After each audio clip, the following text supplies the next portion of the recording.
first of all, I want to talk about your book.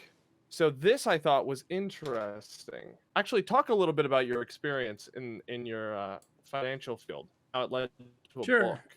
sure. So we'll go back pretty early. I got an undergraduate degree from a small school here in Arkansas in economics.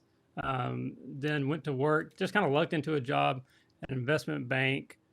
Started in the brokerage accounting department there, and that sounds more fancy than it is. Basically, when you would transfer securities between accounts, and the cost and information wouldn't transfer over, we would go in and like do data entry and manually key in stuff. So I started at Mhm. the bottom rung at an investment firm. Worked there for, gosh, 11 years. Worked my way up. The last, I think, 3 years I was there. I was running a trading desk, had 8 traders that were working for me. We were trading all different types of securities. But the whole time I was doing Okay. this, I got my MBA, and then just always had a passion for personal finance. I would, go work 60, 70 hours a week and then come home and be watching YouTube videos and reading blogs and stuff on economics, personal Right. finance. And so it's just always been a passion of mine. So you took all of that and you began mostly if I'm correct looking at the timeline, you started content on YouTube first before TikTok, right? I think so. They're both around the same time, like Right. September or October last year, sometime around there. Right. And so I assume most of the success you found was through TikTok, like a lot of creators nowadays. 100%. I mean, YouTube is pretty saturated at this point, and YouTube is significantly harder to produce a video over there of quality, and so Right. there's a lot steeper learning curve from what I've found. Much better organic growth, as both of you know, on Yeah. TikTok right now. It's Right, for awfully sure. nice to focus in all of your energy on 1 minute too. Yeah. Creatively, it's actually a pretty cool exercise I've found. And I think it made me yeah, better.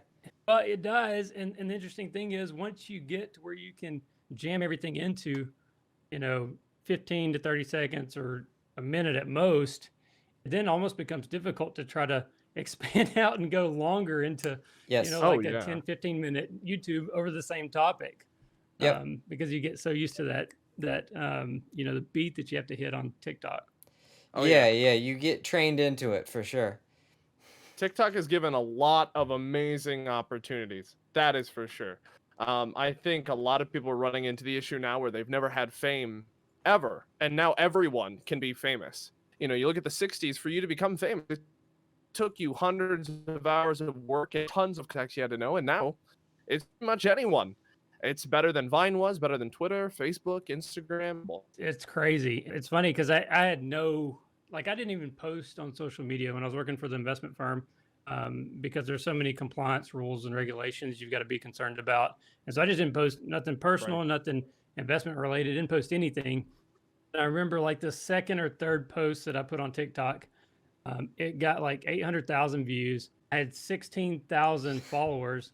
And I wanted to throw up. I was like, "Oh my god!" 'Cause I grew up in Jesus. my hometown had 10,000 people in it when I was growing up. So I had Wow. 16,000 followers, and of course, I didn't know anything about social media. I thought when you have 16,000 followers, everything you post immediately goes to 16,000 people. Right. Obviously, that's not quite the case, but Yeah. yeah, I was super green coming in. I'm still learning all the time. That's wild. Yeah, I think I posted well over 100 videos before anything happened. But yeah, that happens. That Well, happens. Like, you got to remember too on the platform back then. This is, you know, September, October of last year, a little over a year ago. Mhm. yeah. There was like 3, maybe 4 people on the app making any type of like content related to finance or economics or Yeah. anything. So it was super new on the platform. I mean, it was my For You page was just like high school girls dancing, and like that's all that was on the app Yeah. at the time. Yeah. So I was definitely, I think, an early adopter on that. We were talking before we got on the call about like the people that are reaching out. Is there anything you can talk about of interesting people that have reached out? Because I mean, it's to me, it's just wild the amount of different people that I'm meeting.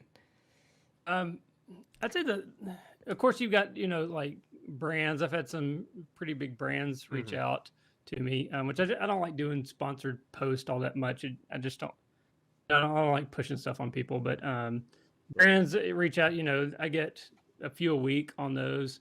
I had a data scientist reach out to me. I was working on a project where I was trying to replicate turn results that a hedge fund was getting, and data scientists reached out to me and started building this program. Trying to think of, other content creators. I made some really good friends through this, like people that I never would have met before, like wildly successful people through here. So I don't really have I haven't had a Casey Neistat followed me. That's been my one celebrity follow Wow. I've seen come through. That's something. I'd sent him a DM and he never responded, and so but we're still friends on that. I got followed by rainbows. I feel like I'm thrilled. I'm like, all right, done. She does the hacking stuff. She's into programming and hacking. I was like, hell yeah. All right. I've made it. But the bad thing about TikTok is you don't know, or at least I don't know how to tell who follows me. Like I'll stumble across an account that has, like 5 million followers, and I found a trick. We found it. Yeah. So this is how you do it. Instead of going through all of your followers, because there's just so many. I mean, I want to go through all of them. I try to, but it's an immense number. It gets overwhelming. So what you do is you go find the people that you are interested in, and then you go click on the people that they follow, and then you scroll through that shorter list, and you look for the one that says follow back. And that's somebody that's following you that you might be interested in meeting. Yeah, I've done that, and I've found some people. That I found an account today. It's like this professor at USC has 2 million followers, and it's like, oh my God, I never even seen this guy, and yeah, I had a couple that shocked me. I was like, wait, this person was following me and I didn't know. Yeah. I've had some big people on TikTok follow me, and it's not until someone tags me and then I go to look at that person's profile, and it's like, oh, you duetted me. Oh. You follow me. It's awesome. Yeah. There should be better tools for things like that. That's something I want to work on creating. Yeah. I think it's really useful to know who's connected, because I mean, you can get awesome things like now here you are on the podcast,